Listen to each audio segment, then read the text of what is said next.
السلام علیکم۔ جماعت چہرم، مضمون اردو،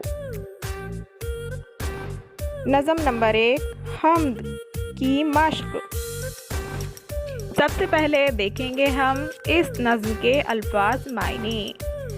پہلا ہے صبا یعنی صبح کی ہوا، شادمانی یعنی خوشی، شیریں بیانی یعنی میٹھی باتیں کرنا، حکمرانی یعنی حکومت، یورش یعنی حملہ، تراوش یعنی چھڑکاؤ، چشمہ یعنی زمین سے پانی کا بہہ نکلنا، حیوان یعنی جانور۔ پیارے بچوں، اب ہم دیکھیں گے اس سبق کے سوال جواب۔ ایک جملے میں جواب لکھیے۔ نمبر 1، سبز پودوں کی نوجوانی سے کیا مراد ہے؟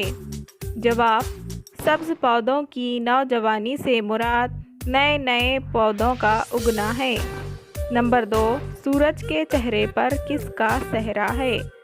جواب: سورج کے چہرے پر رنگی کرنوں کا صحرا ہے۔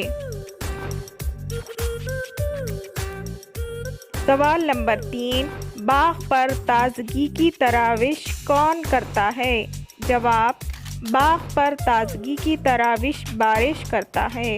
سوال نمبر 4، شاعر نے کن چیزوں کو فطرت کے سامان کہا ہے؟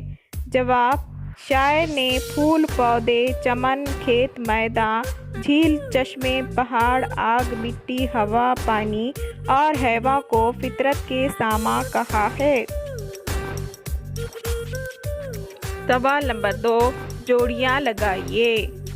آپ کے سامنے 2 ستون ہیں، ستون الف اور ستون بے۔ ستون الف کے الفاظ ہیں صبا کی، پھولوں کی، بلبلوں کی، گھٹاؤں کی، تازگی کی۔ ستون بے کے الفاظ ہیں یورش، تراوش، شادمانی، شیریں بیانی، روانی۔ اب ہم ستون الف کے الفاظ کی جوڑی ستون بے سے لگائیں گے۔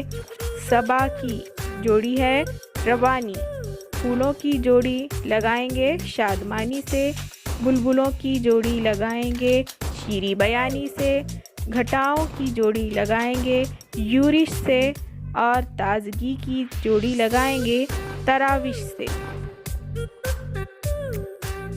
انشاءاللہ اب ہم ملیں گے اگلے سبق میں۔ اللہ حافظ۔